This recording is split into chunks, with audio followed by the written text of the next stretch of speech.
Hello, in this video I'm going to cover a build that I have made for a pure class Arcanist. I'm calling this the Crux Capacitor. Um, and so I'm going to go over the build here in the Battle Scrolls add-on because I like the screen that provides. So we're going to talk about the build here. This is a pure class Arcanist. Kind of tried to make this build that would focus on pure class identity and maybe not a beam build, because I know a lot of people say they don't like beam builds. So I tried to make something that was going to satisfy that, hit that point of the market that maybe doesn't get touched on very much. So I thought I would try to make something that was a little bit different, maybe something to try here. So hopefully this interests you guys. But this is the build here. So I am a Dark Elf Arcanist, as you can see, with the Thief Mundus Stone. The two class masteries I have on here are Fate Realigned and Unbound Potential. I'll cover that here in a second, what those do if you're not familiar with those. Lava Foot Soup is the food that I use. This is kind of pretty vital for the sustain on this build. And then I have Ulfsild's Contingency with Flame, Lingering Torment, and Magickasteal. That Magickasteal really helps with sustain. And the banner has Shock, Cavalier's Charge, and Intellect and Endurance for sustain as well. So I'm kind of a hybrid type of build here. So I've got stamina for the attributes and the armor, but I've got kind of a little mixture of things here, and I'll explain that when I get into the skills. But I'm using the Spattering Disjunction set from the Infinite Archive. I've got that 5 pieces on the front bar, 3 on the back bar with Perfected Yandir's Might. That is always active. And then the back bar arena weapon is the Perfected Merciless Charge. And then I am using the Shattered Paths Signet and the one-piece Slimecraw for a critical chance. All of my armor is divines with stamina glyphs, 6 pieces of medium with 1 light, and then I've got 3 bloodthirsty with increased spell damage glyphs on there. 2 front bar daggers that are both charged, 1 flame glyph and 1 poison glyph, and then I have an infused greatsword on the back bar with the weapon damage or berserker enchant, whatever you want to call there. The CP, as you can see, I have Deadly Aim, Master at Arms, Exploiter, and Fighting Finesse. I got 114,000 on this parse. Again, this is not a parse build. This is a content build. So I'm not wearing Highland Sentinel or Null Arca to get absolute peak single target damage on a dummy and hump the crap out of it. I'm just making a build that will work in content and basically be effective in content. So that's what I tried to do here. So let's get into the gear pieces, the front bar skills. We've got Inner Light, Barbed Trap, Escalating Runeblades, and Tentacular Dread. And then the banner, as we've already covered. And then Barrier on the front bar. Why am I doing that? With the Shattered Paths Signet, we don't spend our ultimate because we want the status effects to be higher damage, and so I slot Barrier here to take advantage of the Magicka Aid passive to get more Magicka recovery, with the banners being slotted as well as Barrier. That's really helpful, and then also Inner Light helps a little bit as well while still giving me a Major Prophecy and Savagery buff. So that is why I have that slotted that way. And then Barb Trap gives me Major Force and procs the Fighters Guild passives on the front bar. The back bar, we've got Inspired Scholarship for a Crux builder, as well as a little bit of a damage dealer when you light attack.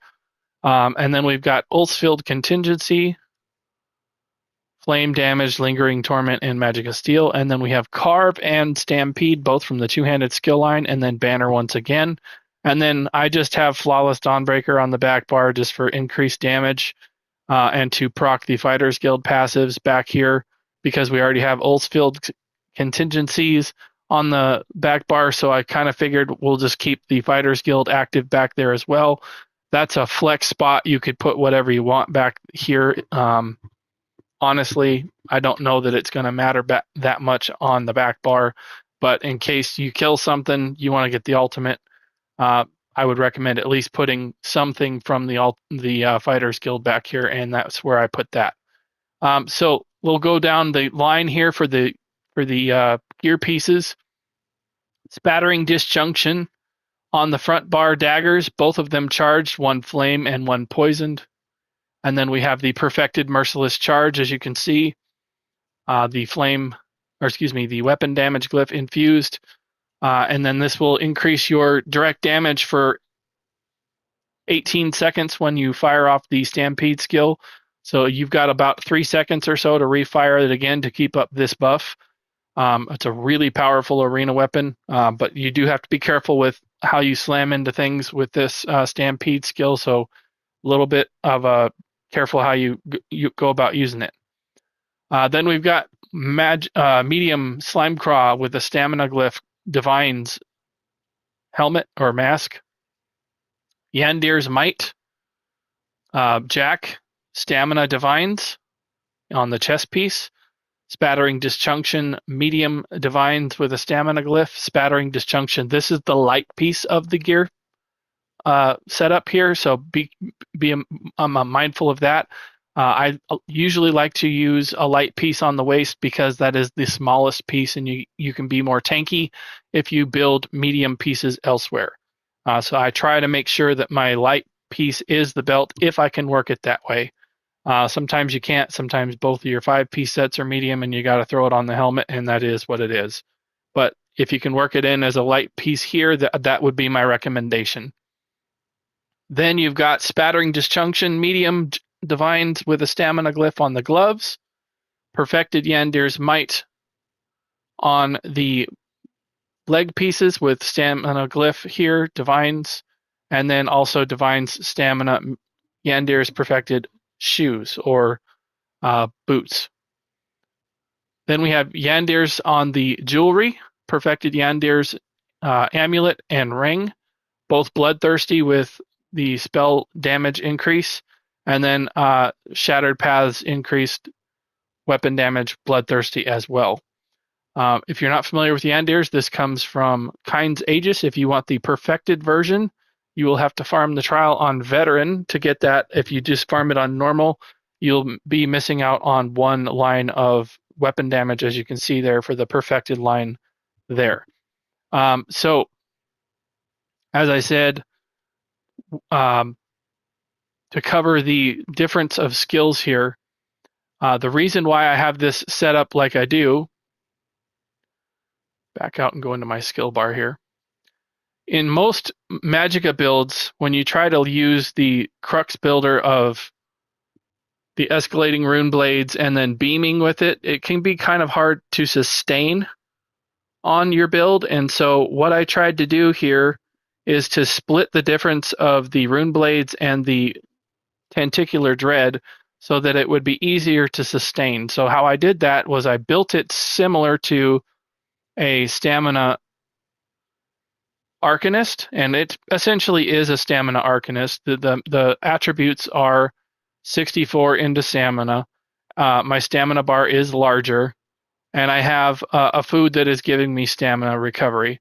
But I focused on getting some Magicka recovery in here so that I could sustain this morph of the Abyssal Impact, because I wanted to do a non-beam build, and I thought this would be the best way to incorporate that. So in order to accommodate having this fire off very often, you have to kind of build for recovery. And so the Minor Intellect on the banner, as well as implementing the Magicka Aid passive here with these two skills, as well as the Mage's Guild passives, and then getting Magickasteal in here. This is a massively underrated buff.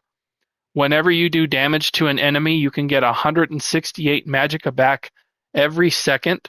That equates to 336 recoveries for the Magicka. So really, if you're struggling on a Magicka build or you need Magicka and you already have the Minor Intellect and Major Intellect, try and implement this into your build. I guarantee you that's going to help a lot with getting you the sustain you're looking for. It can proc every second, so it activates more often than true recoveries do, because this is a debuff that activates every second, whereas recoveries only tick every 2 seconds. So keep that in mind. As you can see, it says there every 2 seconds. I'm not sure why it's disappearing, but as you can see there. So the Mundus, as I said, is the thief. There's the attributes, and we've covered the gear and the traits and the skills. And so now I'm just going to talk about the rotation. As you can see, I have the banner active, and that's one of the reasons why sustain is so important on this build. You really want to make sure that you've got your recoveries on point for this, because running the banner can be a little bit difficult. If you shut the banner off altogether and replace it with something else, then the recoveries are going to be a lot easier to deal with. But the banner does help out with damage quite a bit. So if you're not familiar with the banner, every 2 seconds you're losing 450 magicka and 404 stamina. So that's effectively the recovery that you need to compensate to cancel it out, because recoveries tick every 2 seconds. You need to have that in the arsenal to be able to counteract the banner being active. But I'll go through a rotation here with a parse, and we'll talk about basically how to run this build, and then we'll close out the video. So when you're going to start off your parse, I like to hard target the dummy, activate the scholarship and the mages thing, pop your potion, light attack, hit charge, and then get that Carve going so that you get 3 stacks of it, and then we can bar swap and get some Crux up for the Tentacular Dread. And with the Spattering Disjunction set, it's going to give you Crux quite often, along with the class Masteries. So as you can see, I'm just going to keep up all the damage over time skills, and as soon as I see 3 Crux counted up on that Crux counter, I'm going to just fire off the Tentacular Dread. And another thing you want to try and do is keep an eye on that Carve skill on the back bar, because if you let that sucker drop off, then you've got to reapply 3 stacks of it, and it just becomes a little bit more of a hassle. So really, if you can just get on your back bar there and get that reapplied before it drops off, it's a lot easier to manage this rotation. As you can see, it's coming up here. I'm just going to back bar there and reapply it. And as soon as I get the 3 Crux on that Tentacular Dread, I'm just going to fire it.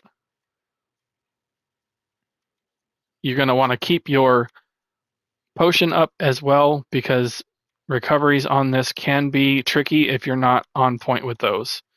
Take your synergy from the dummy that it gives you, and then, like I said, as soon as this Carve is coming down, you want to try and keep that activated. The Stampede is another thing that's a little bit tricky if you're not familiar with that or used to it. It can be hard to bar swap off of. There's a little bit of a delay where you can't really do anything after it hits. Just give it a little bit longer than normal, and then you should be able to bar swap with it.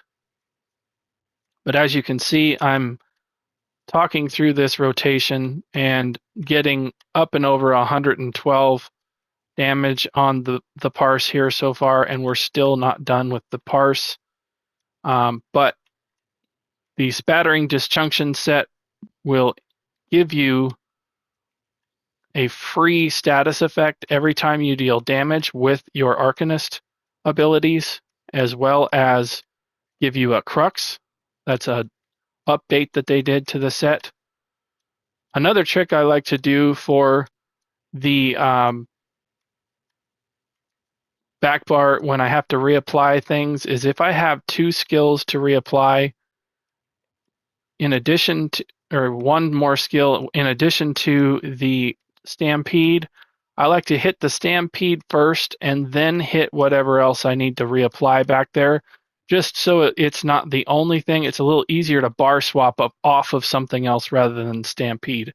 So as you can see, I got 113 while talking through the parse. I missed 46 light attacks, which is not real good. And I'm still hitting 113,000 with this build. Again, this is not a parse build. This is for content. So I just wanted to make something new and different and interesting that would handle that stuff very well. Again, if you're not familiar with the gear sets, I'll just cover those really quickly.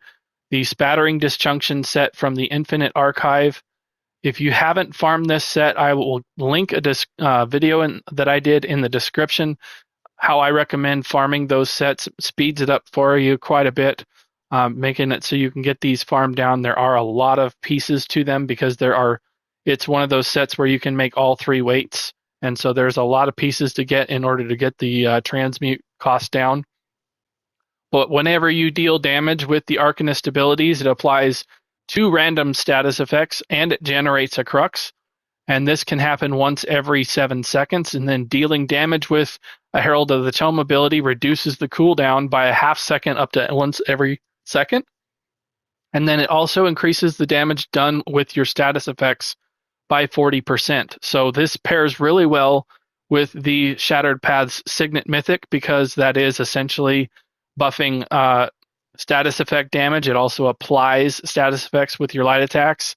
And so this is really effective and really nice to pair with the Shattered Paths gear set from the Infinite Archive.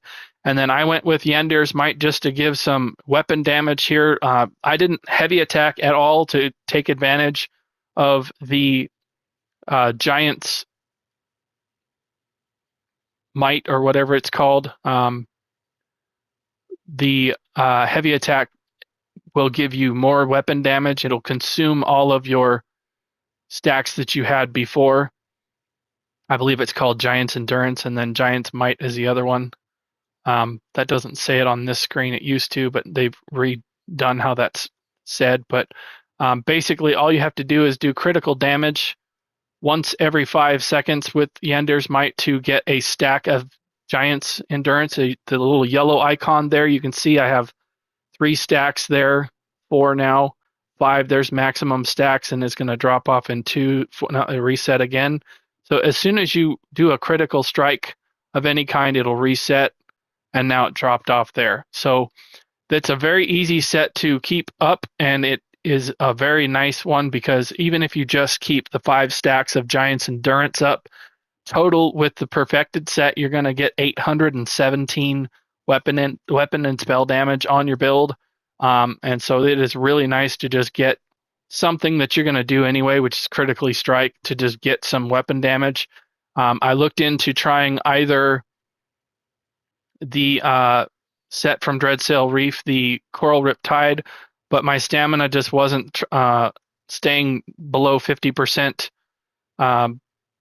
enough to warrant trying that out. And then also the